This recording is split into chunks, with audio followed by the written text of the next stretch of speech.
हाय, जय मसीह। सब लोग कैसे हैं? यीशु जीवन कलिसिया में आप सबका स्वागत है। और हम प्रार्थना करते हैं। और हम कलिसिया के लोगों के लिए प्रार्थना करते हैं। Hallelujah, hallelujah, hallelujah. धन्यवाद, धन्यवाद, धन्यवाद, धन्यवाद, धन्यवाद, धन्यवाद, धन्यवाद। को वापस लीन और नम्र होकर अपने चरणों के पास आते हैं प्रभु, आपको याद करते हैं प्रभु। सच में प्रभु, आप ही सब कुछ है प्रभु, आपके द्वारा सब कुछ है प्रभु। मैं अपनी कलिसिया को प्रभु, जो आपने मुझे चलाने दिए प्रवेश, उस कलिसिया के सारे लोगों को प्रवेश में आपके हाथ में देते प्रवेश। हिंदी और अंग्रेजी सभा को भी प्रवेश में आपके हाथ में देती हूँ। सारे सदस्य को भी प्रवेश में आपके हाथ में देते प्रवेश। धन्यवाद करते प्रवेश। कलिसिया के सारे लोगों की जरूरतों को भी प्रवेश में आपके हाथ में देते प्रवेश। किसी को काम नहीं है प्रवेश, सच में प्रवेश बहुत समस्या है, बहुत तकलीफें है प्रभु, मगर उससे तू ही निकालने वाला है प्रवेश। सब कुछ तेरे पास है, सब कुछ तेरे द्वारा है प्रवेश। मैं धन्यवाद करते प्रवेश। हिंदी और अंग्रेजी सभा को आपके हाथ में देती हूँ प्रवेश, और सारे लोगों को प्रवेश में आपके हाथ में देती हूँ। सबकी जरूरतों को मैं आपके हाथ में देती हूँ प्रवेश। कलिसिया की बढ़ोतरी को प्रवेश आपके हाथ में देती हूँ प्रवेश। इस हांगकांग में प्रवेश, इस महामारी आई है प्रवेश, उसको भी आपके हाथ में देती हूँ प्रवेश। इस महामारी को कब खत्म करने वाले हमें नहीं पता प्रभु, और ये क्यों आई है हांगकांग में ये भी हमें नहीं पता प्रभु, मगर सब कुछ तू जानता है प्रवेश। क्यों आई है ये भी तू जानता है, और कब खत्म होने वाली है तू ही जानता है प्रवेश। मगर सबको प्रवेश में आपके हाथ में देते प्रवेश। आपका आशीषित भरा हाथ इस हांगकांग पे रखना प्रवेश। भारत देश के रहने वाले प्रवेश, भारत देश को भी प्रवेश आपके हाथ में देते हैं। उन सारे लोगों को भी प्रवेश आपके हाथ में देते प्रवेश। प्रवेश जो भी प्रवेश मैंने कहा है प्रवेश, विश्वास के द्वारा आपने सुना है प्रवेश, में विश्वास से आपको धन्यवाद देती हूँ। सारा आदर गौरव में प्रवेश में आपको देती हूँ। यीशु मसीह के नाम से मांगती हूँ, सुन और कबूल कर। आमीन, आमीन, आमीन। धन्यवाद प्रवेश। Hallelujah, hallelujah, hallelujah. धन्यवाद, धन्यवाद, धन्यवाद, धन्यवाद, धन्यवाद, धन्यवाद, धन्यवाद। पिता परमेश्वर धन्यवाद प्रवेश, धन्यवाद पवित्र आत्मा धन्यवाद। Hallelujah, hallelujah, hallelujah. धन्यवाद प्रवेश। इस दिन के लिए मैं आपको धन्यवाद देती हूँ प्रवेश, क्योंकि आज का दिन बहुत खास है प्रवेश। बहुत दिनों के बाद प्रभु उस वचन को बताने के लिए मुझे मौका दिया, इसलिए धन्यवाद प्रवेश। इस दिन के लिए मैं आपको धन्यवाद देती हूँ प्रभु। आज तक मुझे आपने मुझे संभाल के रखा है, इसलिए धन्यवाद प्रवेश। आप मेरे साथ हो प्रवेश, क्योंकि आप एकमात्र परमेश्वर हो, जीवित हो प्रवेश। मेरे लिए इस दुनिया में आप आए, मारे गए, गाड़े गए, तीसरे दिन जी उठे, और मेरे लिए मध्यस्थी की प्रार्थना पिता के दाहिने हाथ में बैठ के कर रहे हो प्रवेश। इस महान कार्य के लिए मैं आपको धन्यवाद देती हूँ प्रवेश। धन्यवाद प्रवेश, धन्यवाद, धन्यवाद, धन्यवाद, धन्यवाद। स्तुति की योग्य आप परमेश्वर हो प्रवेश, आदर की योग्य आप परमेश्वर हो प्रवेश। आप महान हो प्रवेश, तीनों लोगों के स्वामी हो प्रवेश। मैं आपकी स्तुति करती प्रभु, आपको महिमा देती प्रभु, आपके नाम को मैं ऊंचा उठाती प्रवेश। धन्यवाद प्रवेश, इस सुंदर समय के लिए मैं धन्यवाद देती हूँ। धन्यवाद की योग्य आप एक ही मात्र परमेश्वर हो प्रवेश। सच में प्रवेश, आज तक आपने मुझे जीवित रखा, आज के दिन का श्वास आपने मुझे दिया, इसलिए धन्यवाद प्रवेश। प्रभु मेरे से जो भी पाप अपराध हुए प्रवेश, उन सारे पापों के मुझे क्षमा करो। आपके पवित्र लहू से मुझे धो के शुद्ध करो, और इस प्रार्थना के योग्य और इस वचन के योग्य से बनाओ प्रवेश। मैं धन्यवाद देती हूँ प्रवेश आज के दिन के लिए। कलेशा के सारे लोगों को प्रवेश में आपके हाथ में देती प्रवेश। हर एक की जरूरत को मैं आपके हाथ में देती हूँ, क्योंकि सब कुछ आप देने वाले हो प्रवेश। सब कुछ आपके पास है, सब कुछ आपके द्वारा है प्रवेश। धन्यवाद प्रवेश, धन्यवाद, धन्यवाद, धन्यवाद, धन्यवाद, धन्यवाद। यीशु मसीह के नाम से मांगते हो, सुन और कबूल कर देता। आमीन, आमीन, आमीन। धन्यवाद प्रवेश, धन्यवाद प्रवेश, धन्यवाद। जय मसीह फिर से एक बार। और हम वचन में जाएंगे। आज का विषय है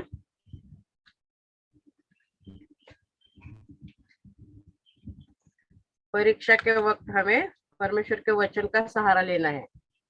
यानी कि अभी हम देख रहे हैं, हम हांगकांग में रह रहे हैं, हांगकांग की क्या परिस्थिति है,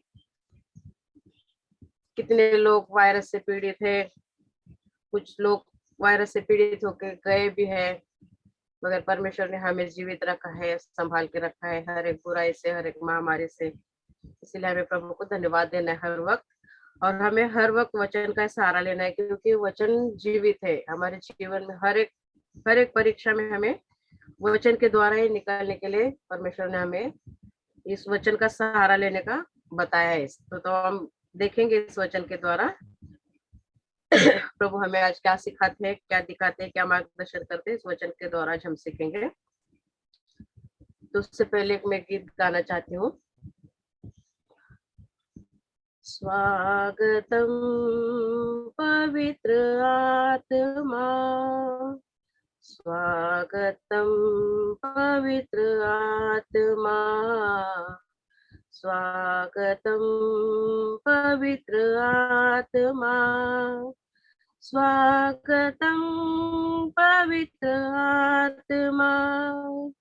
तेरी ज्योति से हम प्रकाशमान हो जाते हैं, तेरी ही ज्योति से हम प्रकाशमान हो जाते हैं। स्वागतम पवित्र आत्मा, स्वागतम पवित्र आत्मा, स्वागतम पवित्र आत्मा, स्वागतम पवित्र आत्मा। तेरी ही सामर्थ से हम प्रभु की सेवा करते हैं, तेरी सामर्थ से हम प्रभु की सेवा करते हैं। स्वागतम पवित्र आत्मा, स्वागतम पवित्र आत्मा, स्वागतम पवित्र आत्मा, स्वागतम पवित्र आत्मा, स्वागतम पवित्र आत्मा। सचमुच पवित्र आत्मा, आप आओ, आपके नए सामर्थ से मुझे अभिषेक कर दो, मेरे आत्मिक कानों को खोलो। धन्यवाद करती हूँ पवित्र आत्मा, इस वचन को बताने के लिए आप मुझे सहायता करो, मदद करो, मार्गदर्शन करो, और जो भी इस वचन को सुनेंगे उन सबको आशीषित करो। सिर्फ वचन को सुनने वाले नहीं, मगर इस वचन के मुताबिक तो चलने वाले हम सबको बना परमेश्वर। मैं धन्यवाद करती हूँ इस दिन के लिए, इस समय के लिए प्रभु। धन्यवाद परमेश्वर, धन्यवाद धन्यवाद धन्यवाद धन्यवाद धन्यवाद धन्यवाद धन्यवाद धन्यवाद। यीशु मसीह के नाम से मांगता हूं, आमीन आमीन आमीन। अब हम वचन को देखते हैं। परीक्षा के वक्त हमें परमेश्वर के वचन का सहारा लेना है, क्योंकि वचन जीवित है। क्योंकि प्रभु यीशु ने भी वचन का ही सहारा लिया था। जब 40 दिन 40 रात उन्होंने उपवास करके आए थे और सेवकाई की शुरुआत करनी थी, तो शैतान ने उनको कहाँ नहीं ले गया, तो परमेश्वर ने वचन का ही उपयोग किया था। मत्ती 4:4 में लिखा है ना, हम पढ़ते हैं बाइबल में।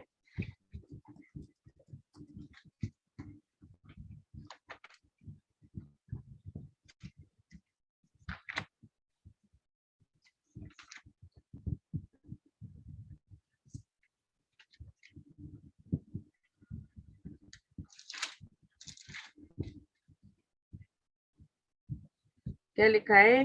यीशु ने उत्तर दिया, लिखा है, मनुष्य केवल रोटी से नहीं परंतु हर एक वचन से जो परमेश्वर के मुख से निकलता है जीवित रहेगा। तो जो भी वचन है हमारे लिए दोहराना है। जब भी हम परीक्षा में आते हैं तो बोलना है कि लिखा है, लिखा है, ऐसा सब बोलना है। हमें हर बात में बोलना है कि लिखा है, क्योंकि परमेश्वर ने वचन के द्वारा हमें सब कुछ समझाया है, सब कुछ सिखाया है। वचन में सब कुछ है, वचन में ताकत है, वचन में सामर्थ्य है, वचन में बुद्धि है, वचन में ज्ञान है। सब कुछ वचन के द्वारा हमें मिल सकता है। जब तक हम वचन पढ़ेंगे नहीं, वचन का मनन नहीं करेंगे, तब तक उस वचन का हमें कुछ समझ भी नहीं आएगा और हमारे प्रश्न का उत्तर भी नहीं मिलेगा। इसीलिए हमें क्या करना है, हर बार वचन का ही सहारा लेना है। वचन के द्वारा ही परमेश्वर प्रभु यीशु ने शैतान को हराया था, है ना।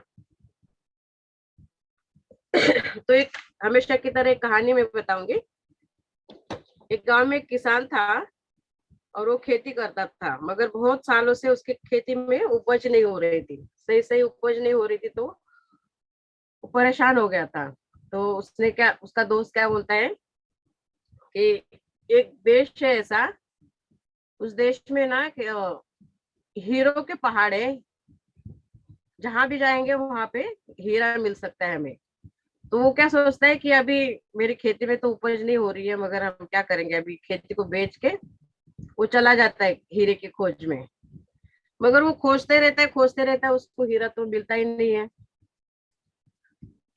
मराठी में कहावत है ना, हातचं सोडून पळत्याच्या मागे लागायचं, यानी कि हाथ का जो है हमारे पास, उसको छोड़ के जब हम भागते हुए के पीछे जाएंगे तो हमें हर मुसीबत का सामना ही करना पड़ेगा। हमारे पास इतना बड़ा परमेश्वर है, इतना बड़ा परमेश्वर है, परमेश्वर का वचन है, और जीवित परमेश्वर है हमारे पास।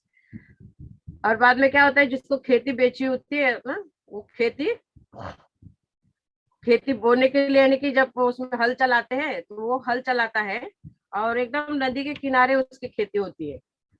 तो वो खेती में हल चलाने जाता है, तो हल चलाता है और थका हारा वो नदी के किनारे बैठ जाता है, तो एक उसको एक पत्थर दिखता है, और वो पत्थर बहुत चमकीला होता है। वो क्या करता है, वो पत्थर लेके आके घर में रखता है, और हाथ मुंह हाथ धो के खाना पीना खाने के लिए बैठा है, तो वो पत्थर बहुत चमकता है। तो घर के सब लोग बोलते हैं कि ये क्या है, इतना बड़ा पत्थर लाए हो मगर चमक इतनी है, हम देखते हैं इसको। तो सोनार के पास जाते हैं, तो वो हीरे वाले को दिखाते हैं, तो वो लोग, वो क्या बोलता है, तो ये तो बड़ा बहुत अच्छा वाला डायमंड है, यानी कि हीरा है ये, और ये बहुत महंगा वाला है। तो बोलता है एक मिला है, फिर बोलता है दूसरे दिन जाता है, बोलता है और भी शायद हम देखेंगे। तो और वो खेती की ज्यादा से ये करता है, जमीन में खुदाई करता है, तो उसको बहुत सारे हीरे मिलते हैं। यानी कि मेरा कहने का मतलब है कि प्रभु यीशु जीवित परमेश्वर हमारे पास है, तो हमें किसी की भी जरूरत नहीं है। वो ये सृष्टि का करता है, वो हमारे साथ है। तो हमें अभी ऐसी परीक्षा के टाइम में, अभी देखो कोरोना वायरस आया है हांगकांग में, सब लोग घबरा गए हैं कि हम क्या करेंगे, कैसे जिएंगे, अगर हमें कुछ होता है तो हमारे बच्चे क्या करेंगे। हम हमेशा टेंशन में रहे हैं, और फिर अभी प्रार्थना थोड़े दिन के लिए नहीं है, हम लोग मिल नहीं रहे हैं, तो मन में हमारे दुविधाएं रहती है ना कि हम क्या करेंगे, अभी कहाँ जाएंगे, किसके पास जाएंगे। तो हमें ऐसे बिल्कुल भी नहीं सोचना है, क्योंकि जीवित परमेश्वर वो हमारे साथ सदा सर्वदा है। प्रभु ने कहा है वचन में कि मैं तुझे कभी नहीं छोड़ूंगा और न कभी त्यागूंगा। तो परमेश्वर प्रभु यीशु मसीह हमारे साथ है, तो हमें बिल्कुल भी घबराना नहीं है, बिल्कुल भी डरना नहीं है। और हमें किसी के भी पीछे जाके, किसी के भी सुन के, हमें प्रभु से अलग होके हमें बिल्कुल भी नहीं जीना है। इसलिए हमें क्या करना है, हर वक्त परमेश्वर के वचन का सहारा लेके हमें चलना है। क्या कहता है परमेश्वर का वचन मत्ती 4:4 में?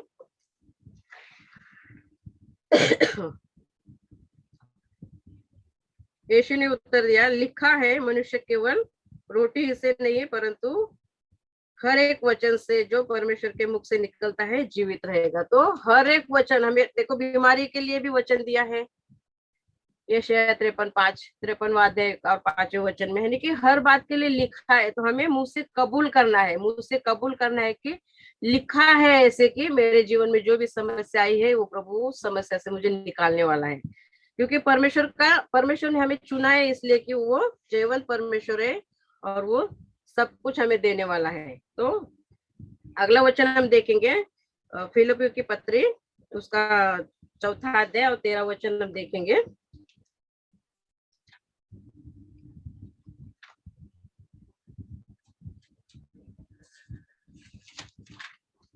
4 अध्याय 13 वचन क्या कहता है, जो मुझे सामर्थ देता है उसमें मैं सब कुछ कर सकता हूँ। कौन सामर्थ देता है? परमेश्वर सामर्थ देता है। कैसे देता है? वचन के द्वारा। जब हम वचन पढ़ते हैं तभी हमें पता चलता है कि प्रभु ने हमारे लिए क्या क्या गिफ्ट रखी है, क्या क्या आशीष रखा है, क्या क्या सुविधाएं है, क्या क्या हम सोच सकते हैं, क्या क्या हम कर सकते हैं, सिर्फ सिर्फ और सिर्फ वचन के द्वारा। तो हमें बार बार बोलना है, लिखा है, लिखा है जो मुझे सामर्थ देता है उसमें मैं सब कुछ कर सकता हूँ। हम सब कुछ कर सकते हैं, शैतान को हरा सकते हैं, हमारी बीमारियों को चंगाई पा सकते हैं, बीमारियों में चंगाई पा सकते हैं।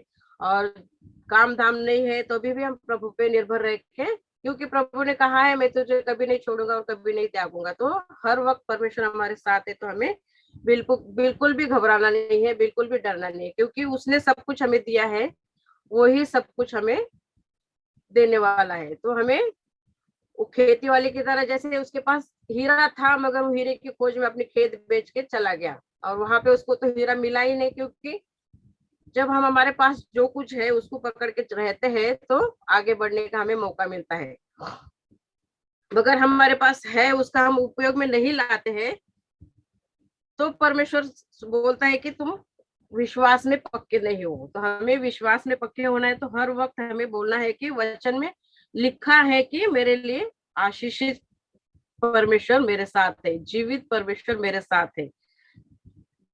तो हमें हमेशा परमेश्वर के वचन का ही सहारा लेके चलना है, क्योंकि वही एकमात्र परमेश्वर है जो हमें हर एक बुराई से, हर एक महामारी से बचाने वाला है। महामारी में भी हमेशा सहायता करने वाला कौन है? परमेश्वर ही है। तो हर एक वक्त हमें क्या करना है? परमेश्वर के वचन का ही सहारा लेके हमें चलना है। तो अगला वचन हम देखेंगे यिर्मयाह का 17वां अध्याय 7 और 8 वचन क्या कहते हैं, देखते हैं।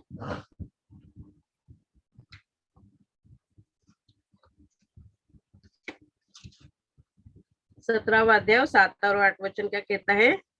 धन्य है वह पुरुष जो यहोवा पर भरोसा रखता है, जिसने परमेश्वर को अपना आधार माना हो। वह उस वृक्ष के समान होगा जो नदी के किनारे लगा हो और उसकी जड़ जल के पास फैली हो। जब धूप भी होगी तब उसको न लगेगी, उसके पत्ते हरे भरे रहेंगे, और सूखे वर्ष में भी उसके विषय में कुछ चिंता न होगी, क्योंकि वह तब भी फलता रहेगा। अगर वो खेती वाला अगर अपनी खेती में हीरे को ढूंढने की कोशिश करता है, लेकिन जैसे हमारे पास परमेश्वर का वचन है, प्रभु यीशु है, मुसीबत में है, अगर हम सोचते हैं कि प्रभु तू ही हमें परीक्षा से निकालने वाला है, तू ही हमें सहायता करने वाला है, तू ही हमें मदद करने वाला है, हर एक बीमारियों में भी मात देने के लिए हमें तू शक्ति और सामर्थ देने वाला तू ही है। अगर हम ऐसा सोचते हैं तो कभी भी हम निराश नहीं होंगे, कभी भी हताश नहीं होंगे, क्योंकि हर एक संकट में साथ देने वाला परमेश्वर है हमें हमारा। तो क्या कहता है यिर्मयाह का 17 और 7 और 8 वचन? धन्य है वो पुरुष जो यहोवा पर भरोसा रखता है। तो हमें किस पे भरोसा रखना है? प्रभु यीशु पे भरोसा रखना है, क्योंकि वो ही है जो हमें सब कुछ देने वाला है। और क्या कहता है? जिसने परमेश्वर का अपना आधार माना हो। परमेश्वर का आधार हमने माना है, तो हमें बिल्कुल भी घबराना नहीं है, बिल्कुल भी डरना नहीं है। इस हांगकांग में भी इतनी बड़ी संकट आए हैं, इतनी बड़ी परेशानी आई है, मगर सब घबरा गए हैं, क्या लॉकडाउन लगने वाला है, क्या होने वाला है, ऐसा सब कुछ हम सुन रहे हैं। मगर सब में से प्रभु हमें निकालने वाला है। कब? जब हम उसके वचन के ऊपर निर्भर रहेंगे तब। बार बार बोलना है, लिखा है धन्य है वो पुरुष जो यहोवा पर भरोसा रखता है। लिखा है बोलना है, क्योंकि हर एक वचन प्रभु ने हमारे लिए बाइबल में लिखा है, हर एक संकट से निकलने के लिए, हर एक बीमारी से भी बचने के लिए। और हमारे पास काम धाम नहीं है, फिर भी हमारे रोटी का ध्यान रखने के लिए जो कुछ भी है हमें परमेश्वर के वचन के द्वारा ही मिलने वाला है। तो क्या कहता है 8वां वचन? वह उस वृक्ष के समान होगा जो नदी के किनारे लगा हो और उसकी जड़ जल के पास फैली हो। यानी कि प्रवेश का वचन हमारे पास होगा तो हम कभी भी निराश नहीं होंगे और शैतान को भी हरा देंगे, क्योंकि परमेश्वर ने, प्रवेश मसीह ने शैतान को वचन के द्वारा ही हराया था। वचन बोला था तभी शैतान प्रवेश को छोड़ के भाग गया था। तो हमें बार बार बोलना है, लिखा है ये वचन, बाइबल में लिखा है, ये मेरे लिए वचन है, लिखा है मेरे को, मैं संकट से निकल जाऊंगा, लिखा है मैं बीमारियों पे चंगाई पाऊंगा, लिखा है। हर बार हमें लिखा है ये दोहराना है। जब ऐसा दोहराते हैं तो शैतान की हार हो जाती है। शैतान क्योंकि हरा हुआ ही है, शैतान हरा हुआ है, उसको हराने के लिए हमारे पास वचन होना जरूरी है। तो वचन के द्वारा ही हम शैतान को हरा सकते हैं और हमारे जीवन के बिगड़े हुए काम हम अपने कर सकते हैं। तो कहा है वह वृक्ष के समान होगा जो नदी के किनारे लगा हो और उसकी जड़ जल के पास फैली हो। जब धूप भी होगी, यानी कि कुछ भी संकट आएगा फिर भी हम डगमगाएंगे नहीं। जब धूप होगी तब उसको न लगेगी, यानी कि कितने भी संकट आए तभी भी हमारे पास नहीं आएंगे, और उसमें से निकलने के लिए प्रभु हमें ताकत, सामर्थ, बुद्धि, ज्ञान भी देगा। इसीलिए हमें बिल्कुल भी घबराना नहीं है। तो जब धूप होगी तब उसको न लगेगी, उसके पत्ते हरे रहेंगे, हरे रहेंगे यानी कि हम सदा आनंदित रहेंगे। इतने बड़े संकट में भी प्रभु हमें आनंद देना चाहता है। कैसे? वचन के द्वारा। जब हम वचन को ध्यान में रखेंगे, वचन के द्वारा प्रभु यीशु मसीह की सेवा करेंगे, तभी हमें लिखा है बोलने का, लिखा है कि जब धूप होगी तब उसको न लगेगी, उसके पत्ते हरे रहेंगे, यानी कि हमेशा हम खुश रहेंगे। और सूखे वर्ष में भी उसके विषय में कुछ चिंता न होगी, क्योंकि वह तब भी फलता रहेगा। यानी कि अभी हमारे पास काम नहीं है, वायरस की वजह से किसी किसी को रुकाया है, मुझे भी रुकाया है काम की वजह से, मगर मैं चिंता नहीं करती हूँ, क्योंकि सब कुछ देने वाला वही है। भूखा इंसान जगता जरूर है, मगर भूखा सुलाता नहीं है परमेश्वर किसी को भी। तो ये वचन मेरे पास है, तो उस वचन को मैं बोलती हूँ कि लिखा है तू कभी हमें निराश नहीं करेगा, लिखा है तू कभी हमें टेंशन में नहीं रखेगा, यानी कि टेंशन आया भी है तो उसमें से निकलने के लिए हमें वो सहायता करेगा, जब हमारे पास वचन होगा तो। तो हर बार हमें वचन को ही दोहराना है, हर बार वचन को ही दोहराना है, क्योंकि जब हम परीक्षा के वक्त हमें परमेश्वर को वचन को ही दोहराना है। आज का विषय है तो हमें हर वक्त वचन को ही दोहराना है। जब भी आज का विषय है इसीलिए नहीं, मगर जब भी हम जीवन में जीते हैं तो वचन को हमारे साथ रखना है, क्योंकि वचन ही है जो हमें हर एक बुराई से बचाने वाला है, हर एक समस्या से हमें निकालने वाला है। तो अगला वचन हम देखेंगे फिलिपियों का 4 अध्याय और 7वां वचन क्या कहता है।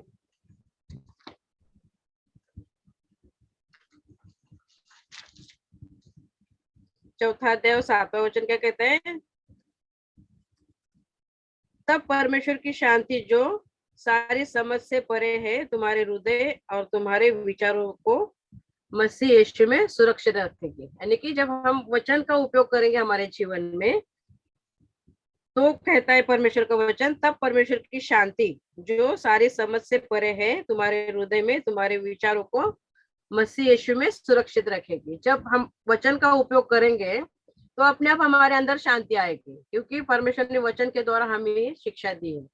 तो उस वचन को हमारे जीवन में हम बोलेंगे, बोलते रहेंगे। लिखा है, क्या कहता है, लिखा है तब परमेश्वर की शांति जो समझ से परे है, हमारे समझ से परे है परमेश्वर की शांति, क्योंकि वो आकाश और पृथ्वी का निर्माण करता, वो जिंदा परमेश्वर जब हमारे साथ है, हमारी रक्षा कर रहा है, वचन के द्वारा वो सब कुछ हमें सिखा रहा है, हर एक मुसीबत से निकलने के लिए जो हमें बता रहा है, तो हमें हर वक्त परमेश्वर को ही धन्यवाद देना है, परमेश्वर को ही याद करना है, क्योंकि लिखा है, बोलते रहना है। लिखा है तब परमेश्वर की शांति जो समझ से परे है हम तुम्हारे हृदय और तुम्हारे विचारों को मसीह यीशु में सुरक्षित रखेगी। तो लिखा है जब हम दोहराते हैं तब हमारे जीवन में उस वचन को हम कार्य में लाते हैं। तो हमें हर वक्त ध्यान में रखना है कि परमेश्वर हमें कभी भी नहीं छोड़ता है। जब अभी ये वायरस की वजह से हमारे पास काम नहीं है, हम निराश हो गए, मगर इतने दिनों से देखो, हम प्रभु में आने से पहले हमारे जीवन में कुछ भी नहीं था, कुछ भी नहीं था, हम शून्य थे, मगर शून्य से प्रभु ने हमें कहां से कहां तक पहुंचाया है, वो हमें ध्यान में रखना है। यानी कि शुरू से हमने कितनी आशीष पाई है, कितने आशीषित हुए हैं, कितने बुरे मार्ग से प्रभु ने हमें निकाला है, अच्छाई के मार्ग पे हमें रखा है, वचन के द्वारा उसने हमें सिखाया है, 4 लोगों में हमें बैठने उठने का उसने सिखाया है, उस लायक भी उसने बनाया है। तो वो सब हमें याद करना है कि प्रभु ने हमारे जीवन में कितने आशीषित भरे दिन दिखाए हैं। तो अभी थोड़ा ये संकट आया है तो हमें निराश नहीं होना है, प्रभु को छोड़ के हमें यहाँ वहां नहीं जाना है। यानी कि वो खेती वाले के जैसे होगा ना, किसान के जैसा, जैसे उसके हीरे की खोज में, अपने खेती में हीरा था, उसको छोड़ के वो खेती बेच के हीरा की तलाश में गया, हीरा खरीदने के लिए। मगर ऐसे ही हमारे पास प्रभु यीशु है, वो जीवित परमेश्वर है हमारे पास है, तो उसको ही लेके हमें चलना है। हर एक संकट में वो ही हमें निकालेगा, क्योंकि परमेश्वर का वचन कहता है हर एक बुराई से, हर एक महामारी से, हर एक संकट से मैं तुम्हें बचाने वाला हूँ। तो हमें विश्वास रखना है और बार बार कहना है कि लिखा है तुम्हें कभी मैं भूखा नहीं रखूंगा, तुम्हें कभी मैं परेशानी में नहीं देखूंगा, तुम्हें कभी संकट में मैं नहीं रखूंगा। तो लिखा है, लिखा है, बार बार हमें दोहराना है, क्योंकि प्रभु यीशु ने भी दोहराया था, लिखा है ना। तो हम नीति वचन का एक वचन देखेंगे, नीति वचन का 3रा अध्याय,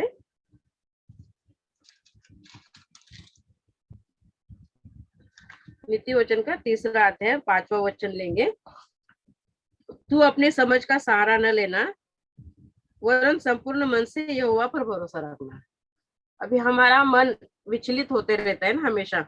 अभी ये लॉकडाउन लगने वाला है, अभी हमारे काम तो नहीं रहे, हम कैसे खाएंगे, कैसे पिएंगे, कैसे जिएंगे, क्या करेंगे, ये सब सोचते रहते हैं ना। मगर ये सोचने से कुछ नहीं होगा। पास्टर ने एक बार बताया ना था ना कि नाव में जब एक होल हो गया था, तो वो नाव में पानी भरा जा रहा था, मगर लोग सब टेंशन में थे। मगर हमें टेंशन करने से पहले हमें उस नाव के गड्ढे को बंद करते तो नाव सुरक्षित हो जाएगी। पास्टर ने एक बार समझाया था हमें वचन के द्वारा। तो उस कहानी को याद रखना है कि हम टेंशन लेके बैठेंगे तो हमारे जीवन में कभी भी हम आशीषित नहीं होंगे, क्योंकि ये जिंदा परमेश्वर, सृष्टि का कर्ता, इस जगत को हम देखेंगे तो क्या नहीं बनाया है परमेश्वर ने हमारे लिए, हमारे सुख सुविधा के लिए। सबसे बड़ी बात तो मैं मेरे जीवन में सोचती हूँ कि देखो, अगर परमेश्वर चाहता स्टार्टिंग पहले दिन इंसान को बनाता तो इंसान क्या खाता, क्या पीता, कैसे रहता। मगर परमेश्वर ने मनुष्य के बारे में कितना सोचा कि 6 दिनों में इंसान के जरूरत की चीजों को बनाया उसने। 6 दिनों में इंसान की जरूरत की चीजों को उसने बनाया और 7वें दिन मनुष्य को बना के उसने विश्राम किया। यानी कि मनुष्य को जो लगने वाली चीजें है उसने पहले बनाई है। तो परमेश्वर हमारे हर एक जरूरत को पहले जानता है, मगर वो हमारे विश्वास पर रखता है कि हम कितने विश्वास में टिके रहेंगे, या परमेश्वर को कुड़कुड़ाएंगे, या हमारे पास जो खेती में हीरा है वो किसान की तरह वो परमेश्वर को छोड़ के हम कहीं जाएंगे। ये हमारे विश्वास को परखने के लिए हमारे जीवन में समस्याएं आती है।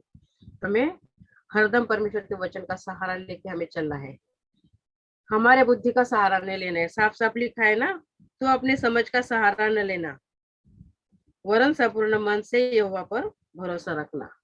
बार बार बोलना है, लिखा है मैं अपनी समझ का सहारा नहीं लूंगा, लिखा है परमेश्वर पर भरोसा रखना है, लिखा है, लिखा है। जब हम दोहराते हैं तभी वो उस वचन का कार्य हमारे जीवन में होगा। प्रभु यीशु मसीह यही चाहते हैं कि मुख से कबूल करो कि प्रभु यीशु ने, पिता परमेश्वर प्रभु यीशु मसीह ने हमारे लिए क्या किया। तो सब कुछ सुख सुविधाएं उसने सोची है हमारे लिए, सब कुछ उपलब्ध कर दिए हैं हमारे लिए। सिर्फ हमें उसको पाना है। कैसे पाएंगे? हमें तो प्रार्थना करना है, वचन पढ़ना है और उसी पे निर्भर रह के हमारा जीवन व्यतीत करना है। तो वचन के द्वारा देखो प्रभु हमें कितनी आसानी से सिखा देता है कि वचन के द्वारा तुम कैसे आशीषित होगे, वचन के द्वारा तुम मेरे करीब कैसे आओगे। तो हमें हर वक्त हर दम परमेश्वर के वचन को हमें याद करना है। कभी ना कभी किसी न किसी पास्टर के द्वारा, किसी से ना किसी से, या यूट्यूब में भी हम सुनते हैं तो उस वचन को पकड़े रहना है कि हमारे बुरे वक्त में, हमारे समस्या के टाइम पे उस वचन को हमें दोहराना है। लिखा है, लिखा है कि तू अपनी समझ का सहारा न लेना। लिखा है प्रभु ने वचन में, हमारे बुद्धि का सहारा हमें नहीं लेना है। तो हमें क्या करना है? हमारे बुद्धि का सहारा नहीं लेना है, क्योंकि परमेश्वर की बुद्धि हमारे समझ से परे है। हमें उसके बुद्धि को कभी भी माप नहीं सकते, तोल नहीं सकते, कभी भी नहीं, क्योंकि इस सृष्टि का कर्ता वो है। तो उसने क्या कुछ नहीं हमारे लिए किया, उसने अपने इकलौते बेटे को भी भेज दिया तो हमें पाप से आजादी दी है ना। अपने खून के कतरे को उसने बचा के नहीं रखा, वो हमारे लिए, मेरे लिए, हम सब के लिए। तो हमें ध्यान में रखना है कि लिखा है परमेश्वर के वचन में जो कुछ भी बातें हैं, सब कुछ परमेश्वर ने बाइबल के द्वारा हमें समझाई है। तो अगला हम वचन देखेंगे पहले कोरिन्थियों का 15वां अध्याय।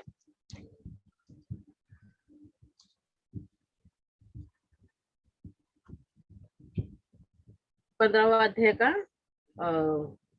57 और 58 वचन देखेंगे। क्या कहता है? परंतु परमेश्वर का धन्यवाद हो जो हमारे प्रभु यीशु मसीह के द्वारा हमें जयवंत करता है। देखो कितना अच्छा कहता है परमेश्वर का वचन, है ना। लिखा है, बोलना है, लिखा है, परंतु परमेश्वर का धन्यवाद हो जो हमारे प्रभु यीशु मसीह के द्वारा हमें जयवंत करता है। किसके द्वारा? प्रभु यीशु मसीह के द्वारा। और लिखा है वचन के द्वारा, यानी कि वचन शुरू में वचन ही था, वचन देदारी हुआ, है ना। यूहन्ना की किताब में लिखा है पहले अध्याय में। तो वचन देदारी हुआ और वो तुम्हारे और हमारे बीच में उसने बस्ती की। तो वचन के द्वारा ही हमें सीखना है, वचन के द्वारा ही हमें समझना है, वचन को लेके ही हमें चलना है, क्योंकि वचन में सामर्थ्य है, वचन में ताकत है, वचन में बुद्धि है, वचन में ज्ञान है, वचन में चंगाई है। यानी कि जो कुछ भी है परमेश्वर ने हमें वचन के द्वारा हमें सिखाया है, तो हर एक वचन को हमें लेके चलना है।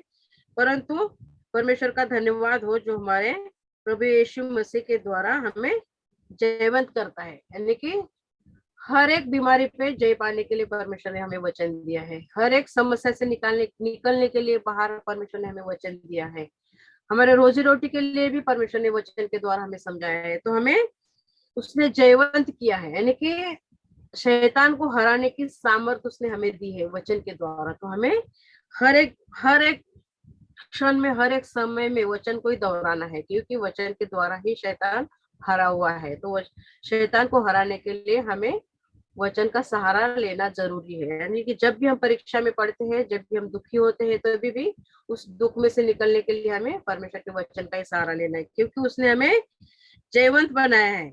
साफ साफ लिखा है परमेश्वर पहले कोरिन्थियों का 15वां अध्याय और 57 वचन हम देखते हैं, परंतु परमेश्वर का धन्यवाद हो, यानी कि लिखा है ना, लिखा है परमेश्वर का धन्यवाद हो जो हमारे प्रभु यीशु मसीह के द्वारा हमें जयवंत करता है। किसके द्वारा? प्रभु यीशु मसीह के द्वारा।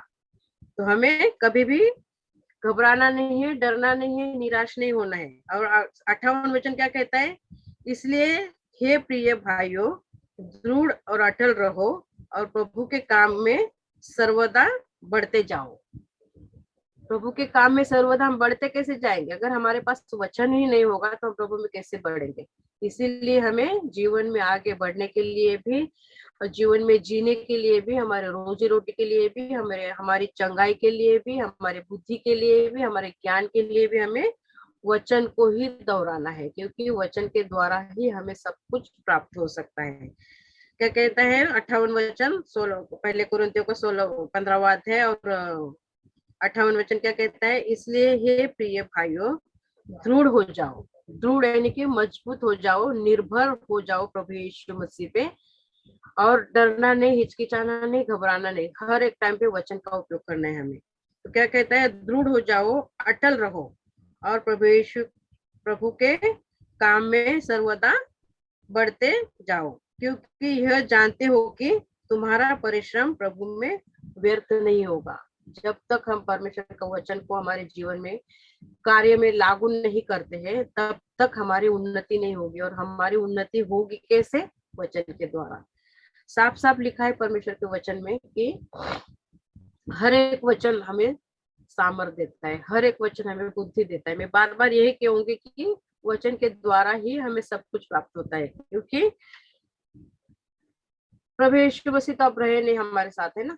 जब लोगों के साथ जीवित थे तब उनके पीछे पीछे जाते थे, मगर प्रभु यीशु मसीह पवित्र आत्मा के द्वारा, इस वचन के द्वारा हमारे जीवन में है, हमारे जीवन में कार्य करते हैं, हमें आशीषित करते हैं, हमें मार्गदर्शन दिखाते हैं हर एक बुराई से बचने के लिए, हर एक महामारी से बचने के लिए। तो इस परीक्षा के टाइम में हमें घबराना नहीं है। जैसे हांगकांग में अभी पहले तो सारे जहां में कोरोना वायरस था, मगर हम यहाँ पे एकदम अच्छे से थे। सब हम सोचते थे कि देखो कितना अच्छा देश है, कितना आशीषित भरा देश है, मगर संकट कभी बोल के नहीं आता है, कभी भी आ सकता है। मगर हमें क्या करना है? संकट में घबराना नहीं है, डरना नहीं है, हिचकिचाना नहीं है, और हमें अटल रहना है। क्या कहता है परमेश्वर का वचन? इसलिए है मेरे प्रिय भाइयों, भाइयों मतलब भाई, और परमेश्वर का वचन दो धारी है, बहनों के लिए भी और भाइयों के लिए भी। तो दृढ़ और अटल रहो, यानी कि हमें मजबूत रहना है, हमारा विश्वास डगमगाना नहीं है, क्योंकि परमेश्वर ने हमें जब से चुना है तब से हमारे जीवन में कितनी आशीष उसने दी है, कितनी बुराइयों से हमें उसने बचाया है, कितने महामारी से हमें बचाया है, कितनी बीमारियों से उसने हमें निकाला है। उसको याद करके हमें जीना है। यानी कि जब हम प्रभु में आए थे, नए नए थे, तो हमारे पास कुछ भी नहीं था, कुछ भी नहीं था। मेरे पास तो कुछ भी नहीं था, मैं एक शून्य थी, शून्य, यानी कि एक घमंडी और एक बिगड़ी हुई ऐसी, यानी कि जो कुछ बुराई थी सब कुछ मेरे अंदर थी। मगर प्रभु ने वचन के द्वारा मेरे अंदर से उस बुराई को निकाल रहा है, और आज भी निकाल रहा है। यानी कि आज भी मैं पूरी तरह से एकदम परफेक्ट नहीं हूँ, क्योंकि कोई भी इंसान परफेक्ट नहीं हो सकता है। हमारा जीवन पापों से भरा हुआ था, उसमें पर प्रभु ने वचन के द्वारा हमें, मेरे अंदर से तो बहुत सारे पाप निकाले। इनकी निंदा नहीं कि लिखने जाएंगे तो शायद हमारे पास गिनती भी नहीं होगी, इतने पापों से भरा हुआ जीवन था। उस पाप से प्रभु यीशु ने मुझे वचन के द्वारा छुटकारा दिया है, और इस वचन के द्वारा मेरे जीवन में कार्य हुआ है। इस वचन के द्वारा ही प्रभु ने मुझे चुना है। यानी कि परमेश्वर का वचन जब मेरे पास आया तभी मैंने विश्वास किया, और वचन के द्वारा ही मेरा उद्धार हुआ है। और वचन के द्वारा ही मैं चलती हूँ, वचन के द्वारा ही परमेश्वर मुझे संभालता है, वचन के द्वारा ही प्रभु मुझे आशीषित करता है, वचन के द्वारा ही मुझे हर एक बुराई से बचाता है, हर एक महामारी से बचाता है। तो आज से हम वचन का ही सहारा लेके जिएंगे। जो कुछ भी हमारे अंदर संकट आए, दुख आए, क्लेश आए, मुसीबतें आए, मगर हमें वचन को कभी नहीं छोड़ना है। हर एक वचन को हमें दोहराना है कि लिखा है, बोलना है कि लिखा है, तू हमें कभी भूखा नहीं सुलाएगा, लिखा है तू हमें कभी बीमारियों में पड़ा नहीं रहने देगा, उस बीमारी से तू जल्द से जल्द हमें निकालेगा, लिखा है हमें कभी तू गरीबी में नहीं रखेगा, लिखा है बोलते रहेंगे, लिखा है दोहराते रहेंगे, तभी शैतान हार जाएगा और हमारे जीवन से वो निकल जाएगा, और परमेश्वर के द्वारा हमें आशीष पाने का मौका मिलेगा। तो आज हमने क्या सीखा? परीक्षा के वक्त हमें परमेश्वर का वचन का सहारा लेना चाहिए। तो हर एक मुसीबत से वचन ही है जो हमें आशीषित करने वाला है, परमेश्वर का वचन ही है जो हमें सहारा देने वाला है। साफ साफ लिखा है ना, पहले कोरिन्थियों का 15वां अध्याय और 58 वचन में, इसलिए मेरे प्रिय भाइयों दृढ़ और अटल रहो। दृढ़ रहना है, अटल रहना है। तो हमारे विश्वास को हमें डगमगाने नहीं देना है, विश्वास में हमें कम भी नहीं होना है, बढ़ते जाना है। जब भले हम अभी कलीसिया बंद है, मिल नहीं रहे हैं, मगर इस वचन के द्वारा प्रभु ने हमें जोड़े रखा है। ये प्रभु के महान कार्य का हमारे जीवन में कार्य है।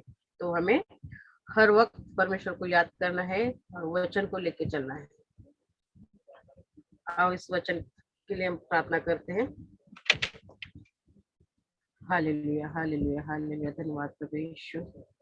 सच में प्रभु, इस वचन को बताने के लिए तूने मुझे सहायता की, मदद की, मार्गदर्शन किया, इसलिए धन्यवाद प्रभु यीशु।